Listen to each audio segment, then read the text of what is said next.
حضرات محترم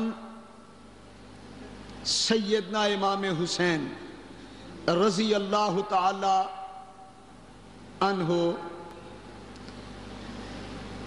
آخری گفتگو جو میدان کربلا میں تھی عمرو بن سعد اور یزید کے موقف کے بارے میں وہ فرما چکے۔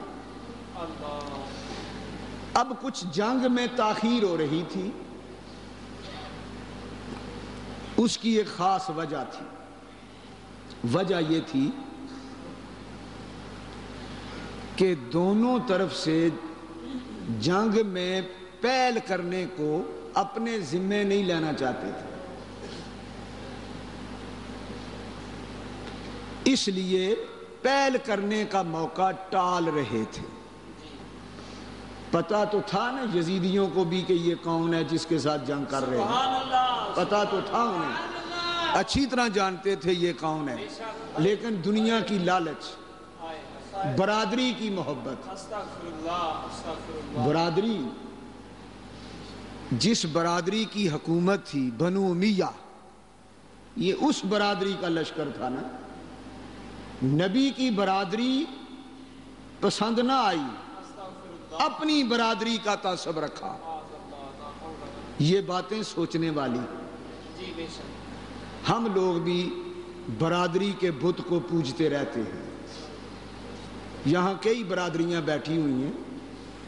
برادری اچھی چیز ہے، برادری سے تعلق رکھو، یہ صلہ رحمی ہے، ان کی خوشی غمی میں کام آؤ، لیکن برادری کی وجہ سے کسی دوسری برادری سے مت ٹکراؤ، ناحق۔ برادری کی وجہ سے کسی جھوٹے آدمی کا ساتھ نہ دو کہ میری برادری کا ہے، اس لیے جھوٹا سے ہی میں اس کے ساتھ رہوں گا، یہ مومن کی شان کے خلاف۔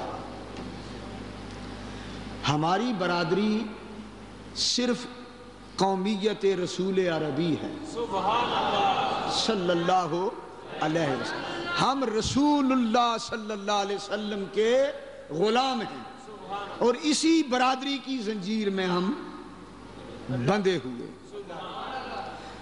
علامہ اقبال کہہ گیا کہ دل بمحبوب حجازی بستہ ایم، زیں سبب با یک دیگر پیوستہ ایم۔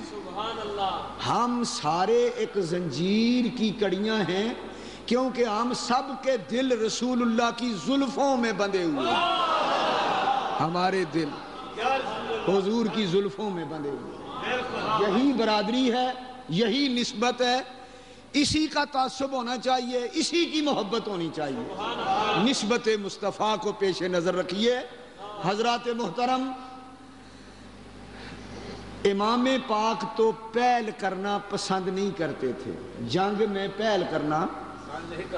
ایک لفظ کہنا چاہتا ہوں، عرب کے اندر ایک اصول تھا کہ جنگ میں پہل کرنے والا بزدل ہوتا ہے، پہل کرنے والا بزدل ہوتا ہے، بے صبرا ہوتا ہے، اور پھر خاص کر سیدنا امام حسین جیسا انسان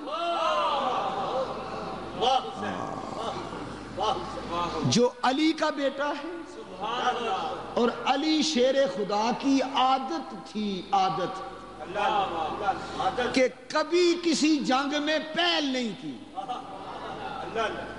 بڑے بڑے جابر قسم کے پہلوان مقابلے میں آئے، عمر بن عبد ود جیسے، مرحب اور انتر جیسے، جو اکیلے 2,000 آدمیوں سے لڑا کرتے تھے۔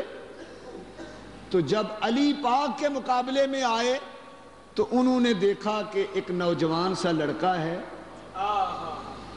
قد چھوٹا ہے، چہرے پر فاقے کے آثار ہیں،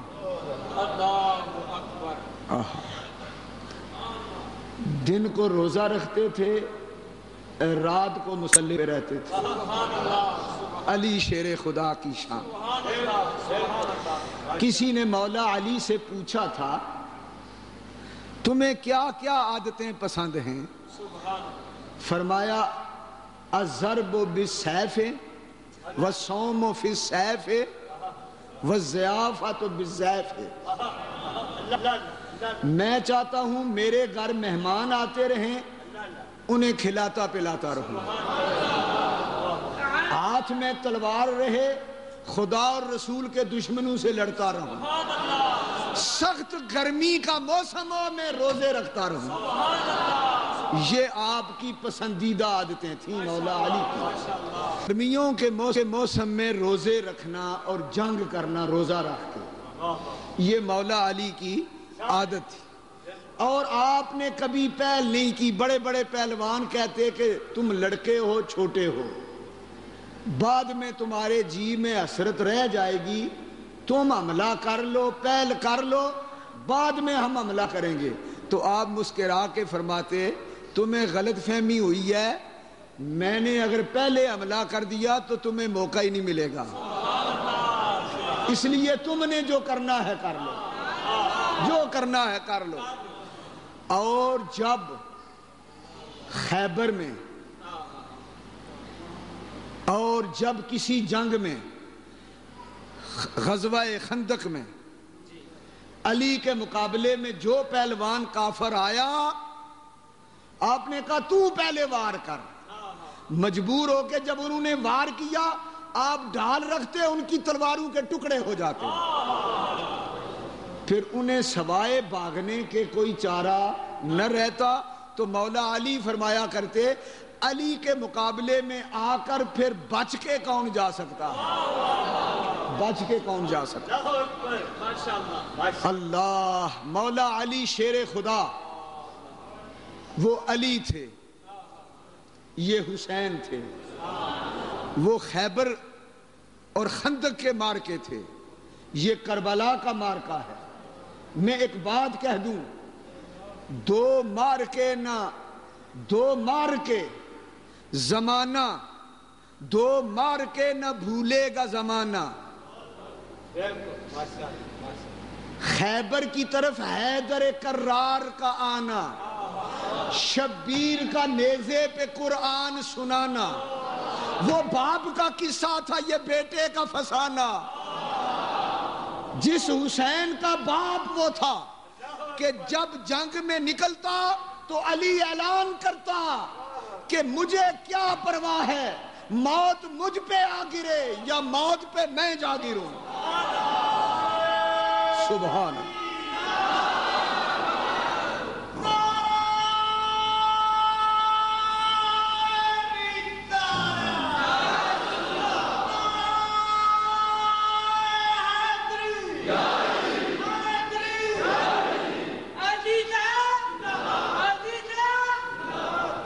قابل احترام معزز سامعین کرام، امام حسین پہل نہ کرنا چاہتے تھے، تاہم تاریخ بتاتی ہے کہ سب سے پہلا تیر میرے امام کی طرف جس بدبخت نے پھینکا وہ عمر بن سعد تھا. وہ سپہ سالار افواج یزید جس نے پہل کر لی، آپ کی طرف تیر پھینکا. تیر پھینکنے کے بعد جنگ کا آغاز ہوا. پہل ادھر سے ہوئی، ادھر